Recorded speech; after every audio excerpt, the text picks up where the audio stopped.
படிக்கிற பர்சன்டேஜ் பார்க்கும்போது 100 பேர்ல 40 பேர் தான் படிக்கிறான். 60 பேர் சீமான் சொல்ற மாதிரி படிக்காத தற்கூரி பையன். சரிங்களா? உலகத்திலேங்க 2 திருடங்க இருக்காங்க. சரிங்களா? ஆனா அவங்க 2 திருடங்க என்னன்னா, ஒரு ஊர் 2 ஊர் இல்லைங்க, 18 ஊரை திருடி இருக்காங்க.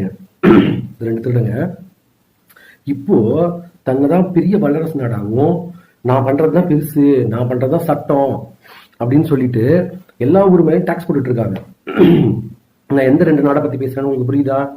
புரியும் நான் நம்புறேன். இல்ல அப்படின்னா ஓப்பனாவே சொல்றேன், 2 ஊருங்க, USA UK. இந்த 2 ஊருமே என்ன பண்ணிட்டு இருக்காங்க அப்படின்னு பாத்தீங்கன்னா, இன்டென்ஷனலாவே இந்தியன்ஸ் மேலையும் மற்ற கண்ட்ரில இருந்து மைக்ரேட் ஆகிறவங்க மேலேயும் கோவப்பட்டு இருக்காங்க. இங்க இருந்தாங்க போறவங்களுக்கு அந்த டாபிக் நம்ம இன்னொரு ஷார்ட்ஸ்ல பார்க்கலாம். அங்க போனவங்களுக்கு நடக்கிற ப்ராப்ளம் என்ன, அதுக்கு முன்னாடி இதோட கதை என்ன அப்படின்னு பாத்தீங்கன்னா, கணக்கான பேரை கொன்ன அமெரிக்கா, ஹிரோஷிமா நாகசாகி அப்படின்னு 2 ஊர் ஜப்பான்ல இருக்கு. வேணும்னே பாம் டெஸ்டிங்னு சொல்லிட்டு அந்த ஊர்ல நடந்த கொடுமைகள் இன்னைக்கு வரைக்கும் எத்தனையோ தலைமுறைகளுக்கு அந்த பாதிப்பு இருக்கு. அதுக்கு இவங்க என்ன பண்ணாங்க, படம் எடுத்தாங்க. சரிங்களா? அதுக்கப்புறம் UK என்ன பண்ணாங்கன்னா, நம்மள மட்டுமே 300 வருஷம் ஆட்சி பண்ணாங்க. சரிங்களா? ஓப்பனா ஒருத்தன் பேசுறான், இவங்க எல்லாம் எங்களுக்கு கீழேங்க, இவங்க கிட்ட நான் எது கை கட்டி வேலை பார்க்கணும், என் தாத்தா என் பாட்டை என் முப்பாட்டன் எல்லாம் எனக்குன்னு சேர்த்து வச்ச சொத்து இது, இங்க நான் மட்டும்தான் வாழுவேன், அவன் வரவே கூடாதுன்னு சொல்றான். இதுக்காக போராட்டம் நடந்துட்டு இருக்கு யூகேல பெருசா.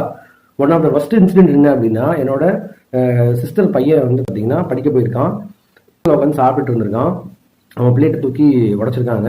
இதனால அது ஒரு பணக்காரங்க உட்காந்து சாப்பிட்ற ஹோட்டல், அவன் சேர்ல உட்காந்து சாப்பிடக்கூடாது. எப்போ சொல்றேன், ஜஸ்ட் 1.5 years முன்னாடி நடந்த விஷயம்.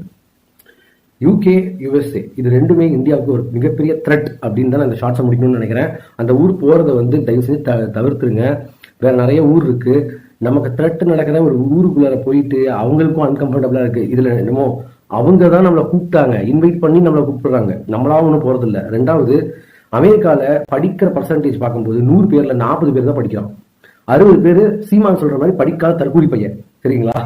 இதுல படிச்சு நம்ம இந்தியன்ஸ் அங்க இருக்கிறதுனால தான் அந்த ஊர் ஓடுது. இல்லைன்னா அமெரிக்காவை ஷட் டவுன் பண்ண முடிஞ்சிரும், அமெரிக்காவில் எதுவுமே பண்ண முடியாதுன்னு நான் சொல்லல, மைக்ரோசாஃப்ட் ஓனரே சொல்லியிருக்காரு இதை பத்தி.